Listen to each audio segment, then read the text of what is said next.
what business people really like to talk about? Money. Profit, revenue, income, assets, cash flow. All these words mean money, but they all have specific uses. In business, money is important to us, and we want to describe it as accurately as possible. That can make it confusing for new entrepreneurs to talk about the money flowing into their business, and it seems like we need a translator for all of this jargon. But really, making money comes down to understanding a few basic terms and setting up some sales structures that let customers make purchases in a way that works for them. I'm Anna Akana, and this is Crash Course Business Entrepreneurship.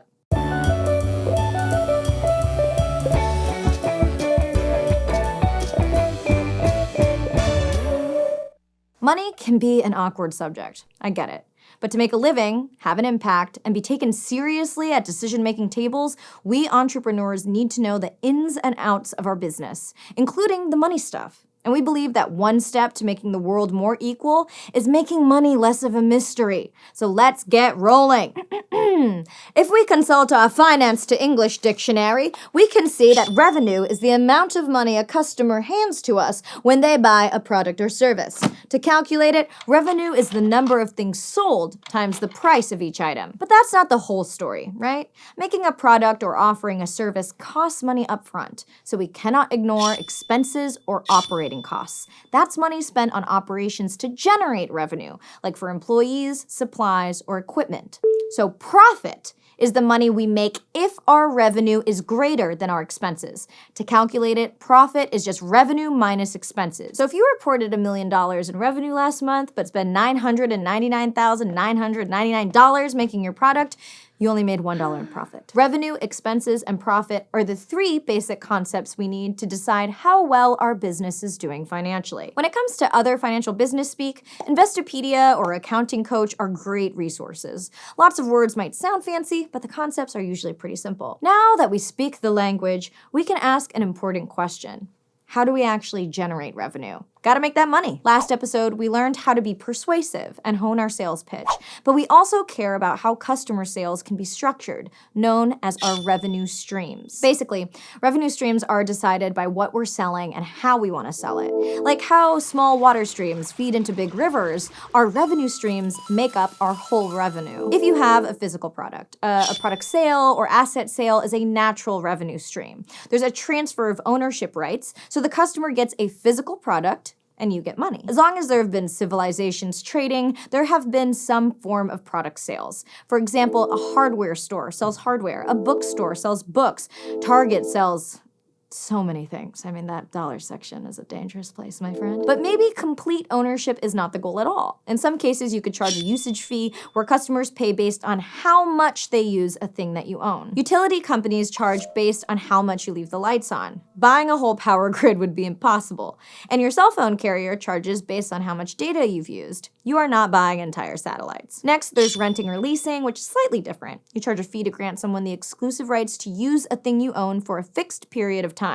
Here, it doesn't matter how much they use it, but how long. You get a recurring revenue stream, and the renter doesn't have to pay for the full cost and responsibility of ownership. Anyone who's moved can appreciate renting a moving truck for a few hours to haul your boxes of stuff. Seriously, how do we accumulate so much stuff? It's also possible to rent places to live, or a lot of other specialty equipment, like tractors or industrial mixers. And licensing is like renting, but for ideas. Basically, it's giving customers permission to use protected intellectual property in exchange for a fee.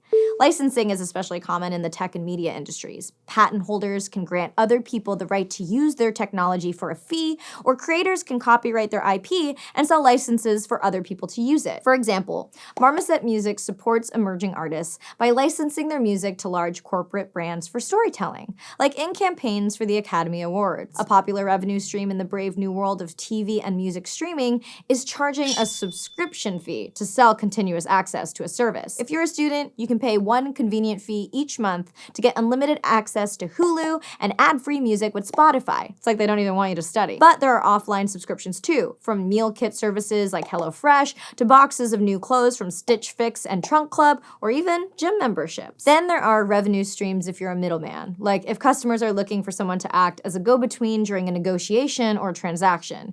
You can charge them a brokerage fee for brokering or arranging the deal. Real estate agents earn their money this way by getting a commission commission each time they successfully match a buyer and seller. And finally, you might move away from generating revenue directly from customers with advertising, promoting products, services, or brands from other companies for a fee. Many freemium services like mobile apps or YouTube earn money this way by showing ads to their free users. Even the mighty Google generates revenue with advertising by letting websites pay to appear in the first 2 or 3 result slots in a search. So there are a lot of options for revenue streams, and you don't have to pick just one. Let's explore this through an example in the thought bubble. GoldieBlox is taking the toy industry by storm, and they're especially targeting gendered marketing stereotypes for engineering toys. They sell physical toy sets with a storybook paired with a construction kit, have 2 mobile apps with activities focused on creating, and make original videos aimed at empowering young women. Their most obvious revenue stream is their product sales.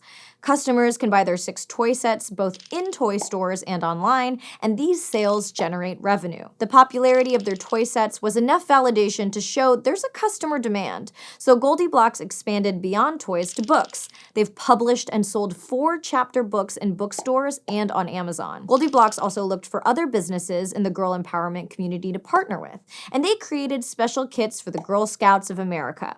These were additional product sales that generated revenue, but instead of selling to individual customers, they sold to other businesses. And through their YouTube channel, where they release DIY videos to encourage young makers, GoldieBlox earns advertising revenue.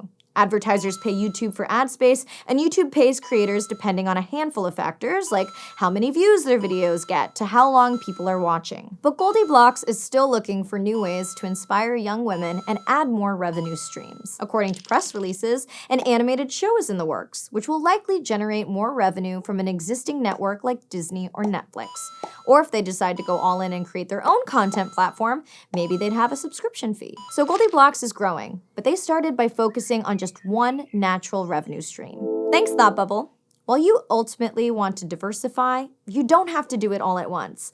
GoldieBlox matched revenue streams to their key activities and partners, which makes sense because successful businesses stay focused on their value propositions. If you're still having trouble deciding on revenue streams, look around to see what your competitors are doing. If what they've chosen seems successful and you like it, feel free to give those money-making things a try. And revenue streams change a lot, or a business might use multiple versions of the same stream. So don't feel like you're stuck forever. Like if I wanted to be, I don't know, like a YouTuber, writing and filming YouTube videos would be some of my key activities, and YouTube would be one of my key partners. So advertising would be one of my revenue streams, whether on the platform or by finding sponsors. But lots of successful YouTubers have expanded beyond YouTube. So maybe I decide to write a book called So Much I Want to Tell You, or start my own line of merch and maybe call it Ghosts and Stars. These would add a couple product sale revenue streams. Once I've built up an audience, I might form some other relationships with businesses, like with Crash Course. Or I might pivot to other kinds of entertainment, like headlining concerts or starring in movies. All of these give new revenue streams that I can add to my overall revenue. No matter the revenue stream, a big part of making money is setting prices that customers can afford and let us keep our business running successfully. Start by looking at costs and the competition. How much do we need to charge to make at least a small profit? What is our competition charging? And can we estimate their costs and calculate about how much profit they're making? Is that how much money we need or want to be bringing in? Like we said before, it's common to underprice your products in the beginning, but that is not a sound strategy in the long run. As you become established, you can try out different pricing strategies. The international consulting firm McKinsey stresses 4 of these. A margin expander changes prices according to a competitive edge or offers different things at different prices for different people. This works well in markets with a lot of competition because it helps you stand out. Next, a pricing disruptor completely throws out the previous model they, or their competition, has established to differentiate themselves or address a customer complaint. Maybe your rideshare charges by the minute instead of by the mile, factor in risk, or share profits with customers like REI's dividend distribution. Third, a revenue driver uses prices to acquire new customers or bundles additional products at good deals to get more out of existing customers.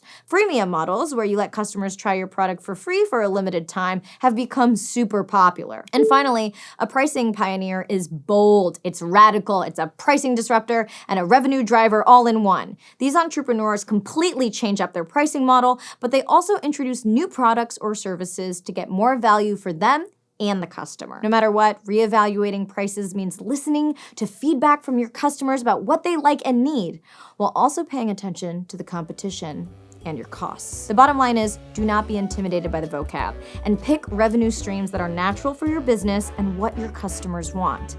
Next time, we'll talk about costs and how to make sure you're planning for expenses and making logical choices so you do not get hit with surprise bills. Thanks for watching Crash Course Business, which is sponsored by Google. And thank you to Thought Cafe for the beautiful graphics. If you want to help keep Crash Course free for everybody forever, you can join our community on Patreon. And if you want to learn more about revenue, check out Crash Course Economics.